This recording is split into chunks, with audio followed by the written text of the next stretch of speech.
Hello, once again, my universal siblings. Welcome to Monana Wellness podcast. Today we talk about blissful failure than a depressed success. So failure isn't about lack of strength. It's about lack of trust. It can also make you a better person and turn a failure into a success. Hoping that you are in your sacred space. You may sit or lie down. Whichever position, allow your spine to be straight and elongated. Feeling and focusing and opening any areas that may be holding tension, and allow your body to release the tension. Soften your belly, open your shoulders. Allow yourself to come to stillness as you begin to notice your breath as it flows in through your nostrils and out through your nostrils. Slowly bringing awareness to this present moment and tuning inward.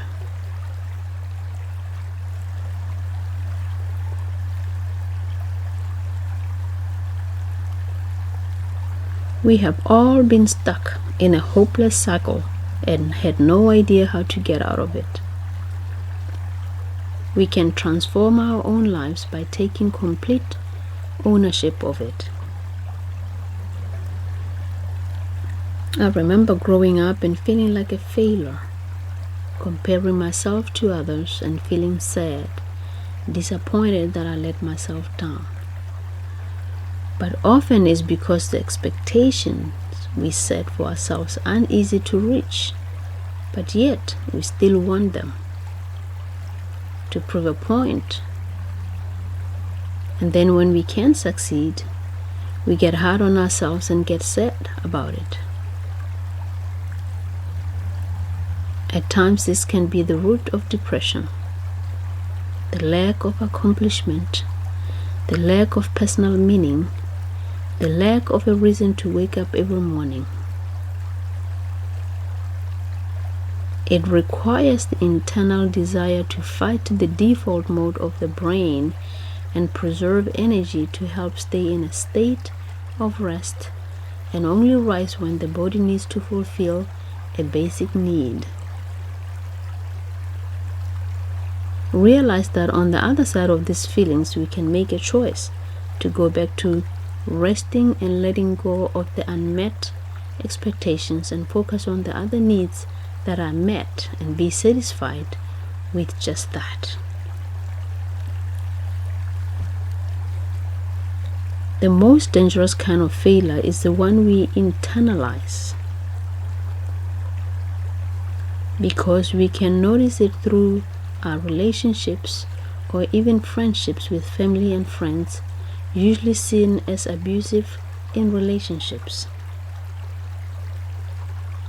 And so instead of taking responsibility and adjusting our thoughts on the inside, we get stuck and glorify in being the victim.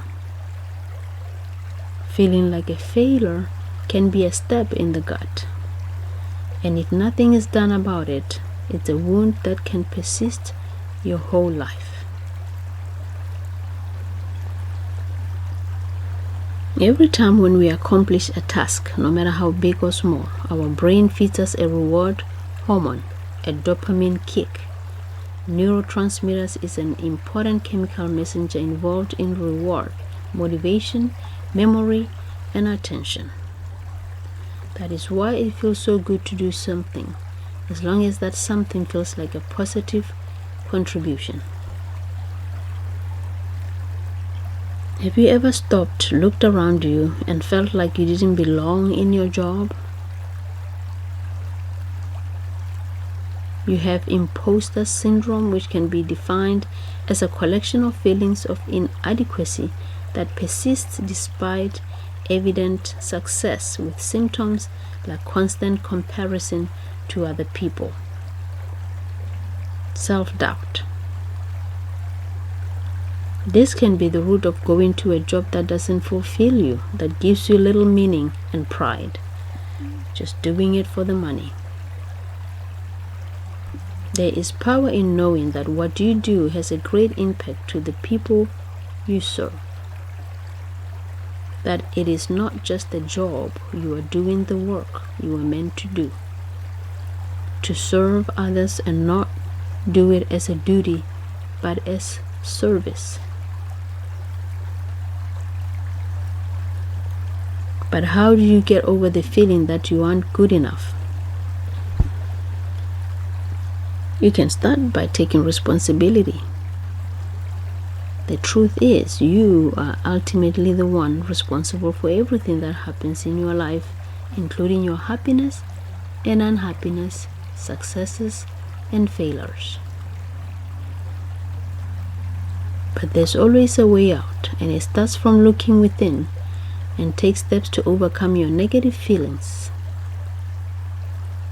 Feelings of failure depend more on what is going on inside you rather than what actually happened to you. The feeling of failure isn't caused by the reality of the failure itself, but by the personal perception of that failure and what that means to each of us. Why does it hurt to feel like a failure? When you feel frozen by fear or doubt, daily affirmations can help get you focused and be more positive. Your failure can only define you if you let it control who you become. This is the end of our podcast. Thank you for listening. I am truly grateful and honored to have this opportunity to have conversations with you. May you be well, may you be safe, and may you cultivate peace and worry less. Namaste.